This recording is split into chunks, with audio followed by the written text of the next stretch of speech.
O Trilhas da Democracia de hoje debate o tema classe e raça no sistema de justiça brasileiro. As nossas convidadas são 3 professoras da Universidade Federal de Pernambuco. Maria Lúcia Barbosa, professora de Direito Constitucional, Marília Montenegro, professora de Direito Penal e Criminologia, e Fabiana Moraes, professora de Comunicação Social. Maria Lúcia, Marília, Fabiana, sejam muito bem-vindas ao Trilhas da Democracia. Eu começaria perguntando, Fabiana, a você, na verdade, eu começaria fazendo um histórico daquilo que aconteceu no início do mês de novembro, né? Você publicou no dia 1º de novembro um artigo de título Ministra Rosa, Juíza Blanche e Preso Preto. Houve uma reação imediata da Associação de Magistrados do Estado de Pernambuco, que emitiu uma nota crítica em relação ao teu artigo, ao teu texto, no dia 2 de novembro, dia de finados. No dia 4 de novembro, um grupo grupos de pesquisa liderados pelo Grupo Asa Branca, emitiu uma nota de apoio a você, né? De apoio ao teu artigo, e você publicou no dia 8 de novembro um segundo texto, voltando ao tema, de título No Judiciário, Razão e Técnica também escondem racismo. Isso. Fabiana, o que te levou a escrever esses 2 artigos, né? E qual é, na verdade, o alvo principal da tua crítica em relação ao sistema de justiça brasileiro? Marco, agradeço o convite para trazer esse tema, né, que não é de forma alguma um tema menor, apesar de não ser um tema novo, mas não é um tema menor, né, aqui na conversa da gente, nessas questões, para a gente falar sobre, sim, política no Brasil, né, e quero também agradecer às professoras Maria Lúcia e Marília também. O primeiro fator que me levou a escrever, Marco, foi eu li um artigo escrito antes desse meu. Quem escreveu a respeito foi a jornalista Maria Eduarda Andrade, no Medium dela. Ela acompanha esse caso de um rapaz chamado Alexandro da Conceição, que trabalha guardando carro, né, no centro ali da cidade, perto ali da rua Dom Bosco.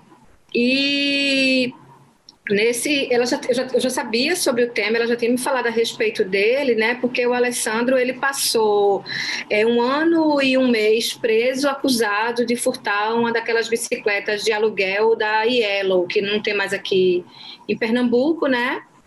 E ele passou esse tempo preso, acusado de um furto, que em nenhum momento, né, ele foi preso em flagrante com o objeto, o que já é um fator de chamar a atenção, né? Ele foi preso junto com mais 2 pessoas e a bicicleta estava com uma das pessoas que disse que eles teriam ligação com a história. A polícia foi até lá e os prendeu depois de efetuar essa prisão do primeiro, que estava com a bicicleta, e o Alessandro foi preso em flagrante.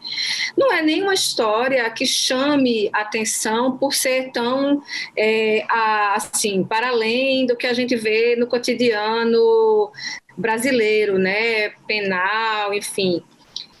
Mas é muito interessante que você tenha nesse sentido, né, essa relação entre uma empresa que hoje deve 30 milhões a seus credores e esse rapaz que foi ali preso, e quando eu falei com ele tinha R$5 no bolso. E eu escrevi um pouco sobre Alessandro, na verdade representando toda uma população, a maioria da população carcerária do país, que é de homens negros, né? Na verdade, Alessandro ele simboliza toda essa população, e eu citei nesse primeiro artigo muito por conta dessa questão da bicicleta amarela. Quando eu fui ler o processo, quem mandou o Alessandro para a cadeia, quem não deu, por exemplo, na audiência de custódia, quem mandou ele cumprir uma prisão preventiva foi a juíza chamada Blanche Maimone, né? E aí, claro que me chamou a atenção a questão também do nome, né, que significa branco em francês. E depois também, além do processo, eu vi que a ministra Rosa Weber também tinha negado um habeas corpus dele, foi negado 3 vezes. Enfim, todas essas questões, aí tem uma questão mais de ordem literária também, criativa, né, mas elas são muito simbólicas, né, para a gente pensar a respeito do Brasil. Escrevi o artigo. No dia 2, houve essa nota que você já citou. E o que me chamou muita atenção, e aí depois eu acho que tanto as professoras Malu quanto Marília podem falar disso muito bem, foi a não aceitação, digamos assim, da juíza, e aí eu falo simbolizando também quase todo o judiciário brasileiro, que é formado de 80% de juízes embargadores brancos, 82% para ser mais exata, e não se entender como fazendo parte de um sistema que, assim, não é novidade para ninguém, não é uma novidade, não trazendo nenhuma novidade. É um sistema extremamente racializado, né? Historicamente racializado, e a gente tem várias pesquisas, várias reportagens, vários exemplos, várias pesquisas feitas por pessoas da área, por pessoas do direito, por pessoas da criminologia, por pessoas... Então, assim, não é uma novidade, mas eu acho que é significativo que o judiciário, né, aqui representado pelo TJPS especificamente, reaja dizendo que a matéria, como foi dito, tem um viés racista, né, que eu tento imprimir um viés racista à magistrada. Então, quando eu resolvo escrever o segundo artigo, né, na verdade, é tentar analisar o que significa esse direito de resposta, né, e o que significa o direito de resposta de uma área central para a gente pensar nas questões raciais brasileiras, e uma área central que não se entende, que não se enxerga, que não se observa, sem querer generalizar. Eu acho que alguns, né, agentes sim reconhecem isso, mas ainda é muito pouco frente ao que representa você ter 82% de juízes embargadores brancos no Brasil, né? Então, esses artigos, eles não trazem, como eu falei, nenhuma novidade. Eu acho que a novidade aí é você ter, na verdade, uma fotografia tão nítida, né, da recusa do judiciário, aqui representado por um agente, uma pessoa do TJPE, não se entender como fazendo parte desse processo, sabe, Marco? Acho que se eu puder sintetizar os dois nesse sentido, é por aí.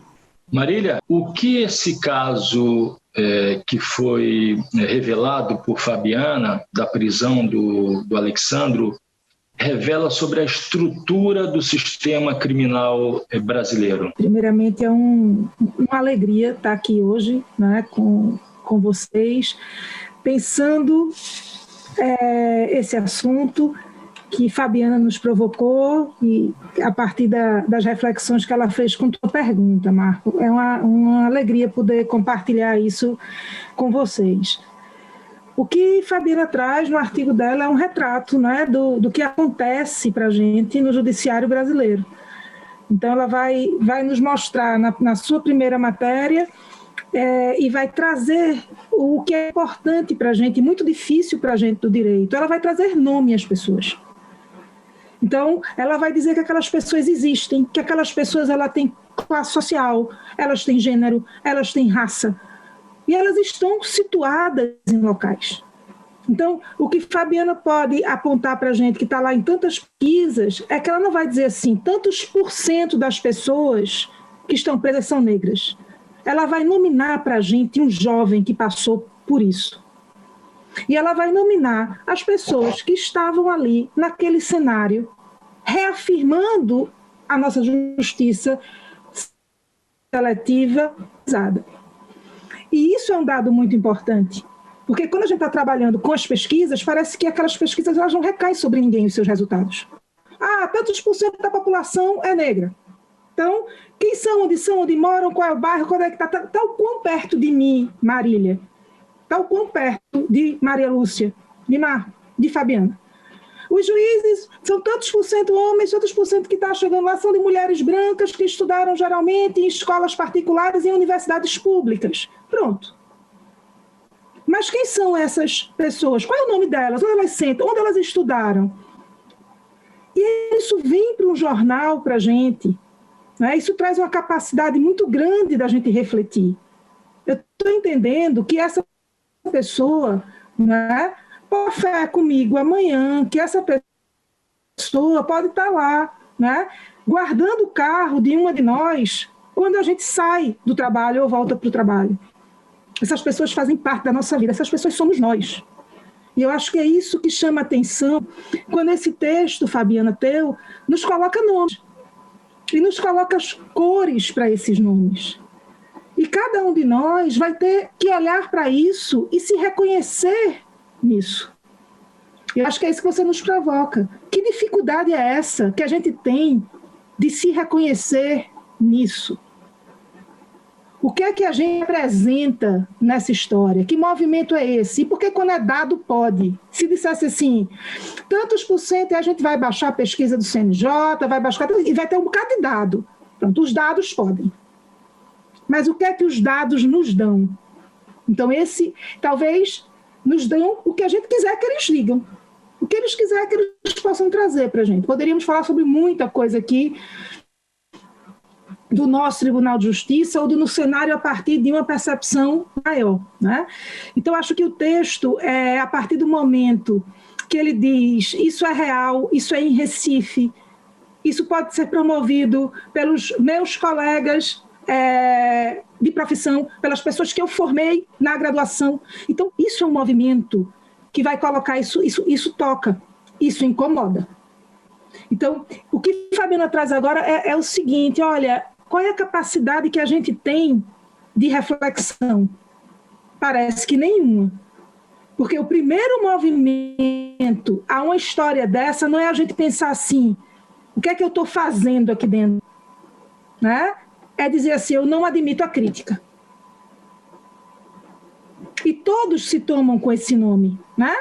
Todos se tomam a partir dessa construção e dizer assim, olha, existia um atrevimento aqui. Teve uma jornalista que cometeu um atrevimento. Então, eu acho que para a gente pensar sobre essa reação da magistratura, né?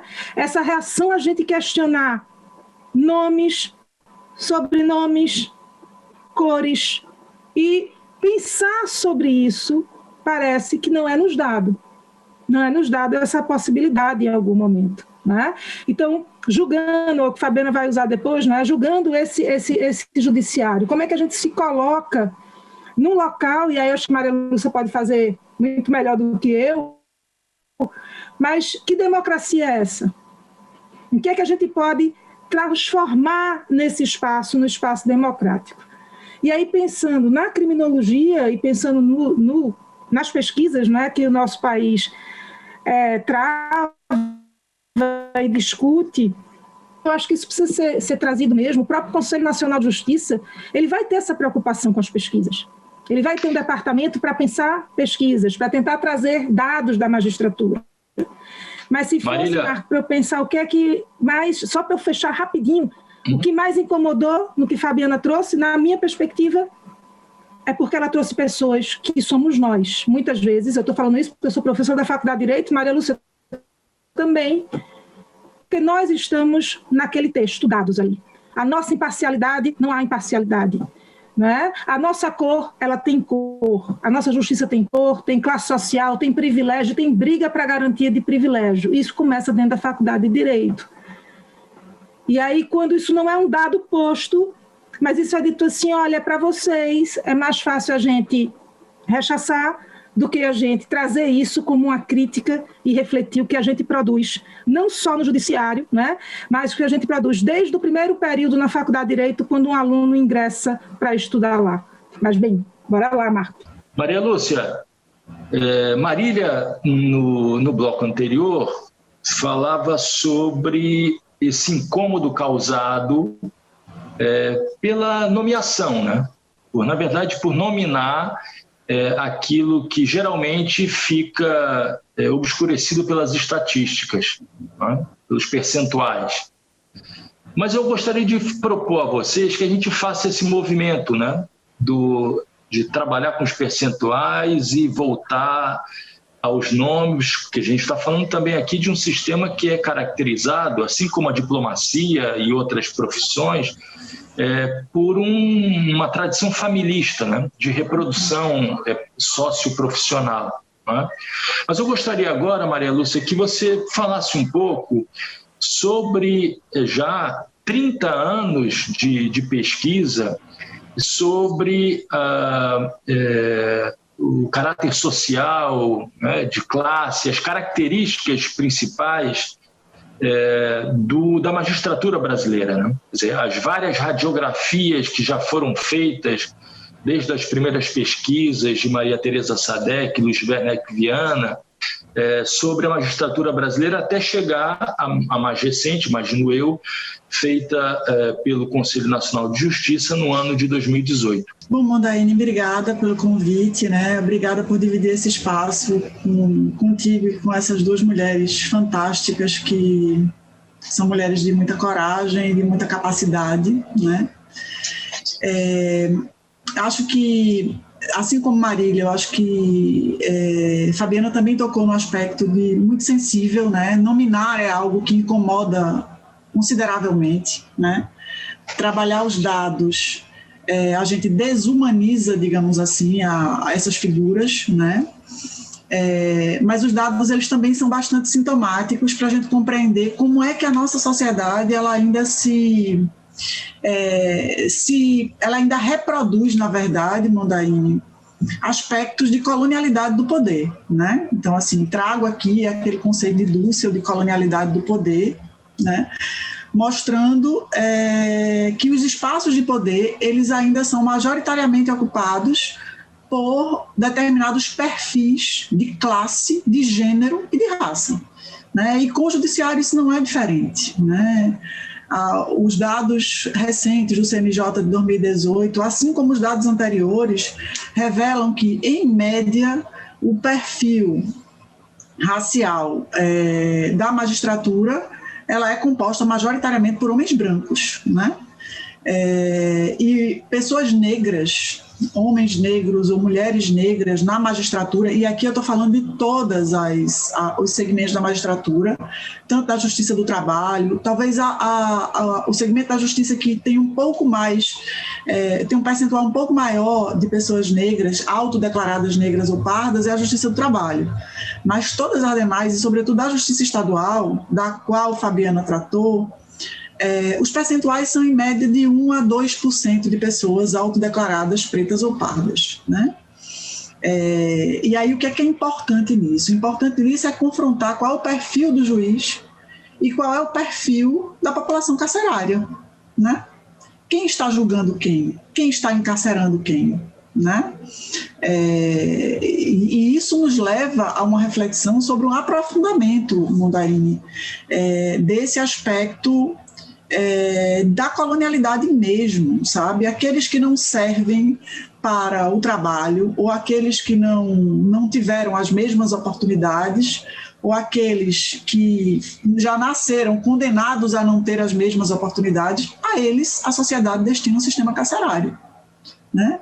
Não destina, por exemplo, o sistema político, né? Não destina, por exemplo, espaços institucionais privilegiados, né? Essa crítica poderia ser feita, inclusive, à academia, né? Todos nós aqui somos professores universitários, a gente pode, inclusive, fazer essa crítica também à academia, né? A manutenção de um sistema que privilegia, sim, as pessoas brancas, né?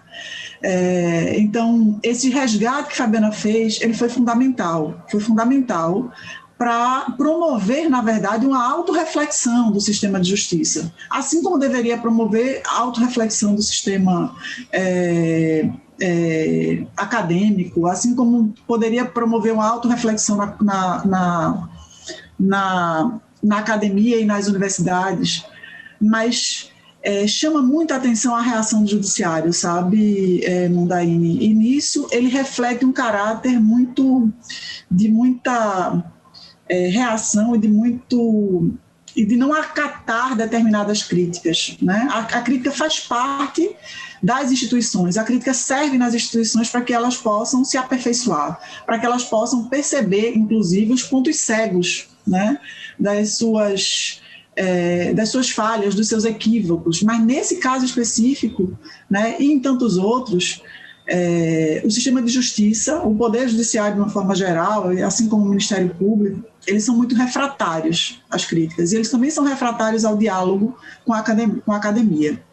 Eu percebi também na reação do Tribunal de Justiça e da Associação de Magistrados um argumento de poder muito forte, sabe? Quem é o jornalista para falar do nosso sistema de justiça? Como se somente o Poder Judiciário e somente os juristas pudessem tecer críticas convincentes ao sistema de justiça. E que, na verdade, a observação de Fabiana, que é a observação externa ao sistema, ela revela muito mais dele, né? Ele revela muito mais de nós do que nós mesmos poderíamos fazer, sabe? Na verdade, o que se expressou, Malu, foi uma afirmação de um princípio de autoridade, né? Foi um argumento. Foi um argumento arrogante de autoridade, né? Foi um argumento muito arrogante de autoridade, como se um jornalista não pudesse efetivamente fazer uma crítica, né, ao sistema de justiça. E Fabiana enxerga isso, e veja, essa crítica é tão convincente, e essa crítica ela é tão pertinente, que ela provoca essa reação, sabe?